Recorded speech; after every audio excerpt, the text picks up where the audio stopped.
The family of Samboy Lim expressed their sincere gratitude for the UNTV Cup Skywalker exhibition match. Ray Consolacion will tell us why.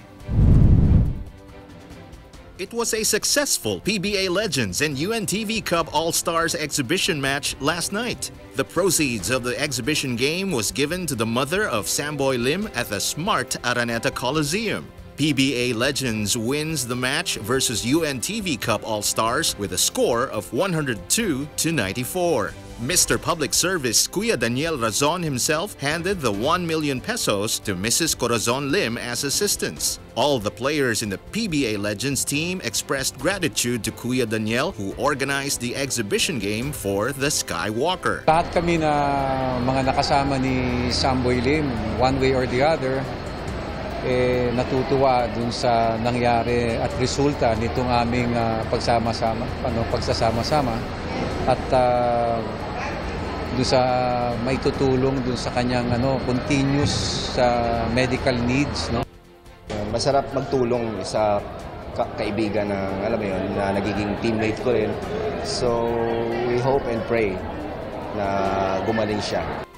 Very important tong project na to because makakatulong talaga kay Samboy to because ang laki masyado ng expenses niya ng monthly and giving that large amount of money can ease up a little bit yung expenses nila.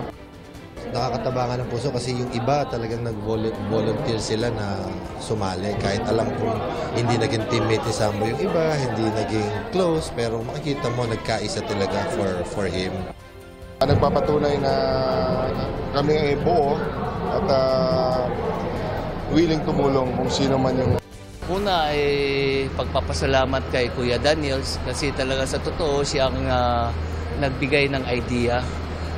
Kasi totoo naman na yun ang UNTV Cup ay talagang charitable tournament. Ito yung experience namin na napaganda para kay Samboy Lim.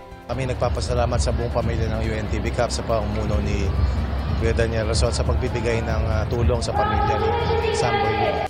The family of Samboy Lim also expressed gratitude for the 1 million peso help from the exhibition match. Nagpapasalamat kami ng marami. At hindi pa nila nakakalimutan yung anak ko. The PBA Legends hope that this will not be the last time that they will have an exhibition game for the benefit of our fellow men. Ray Consolacion reporting for Y News.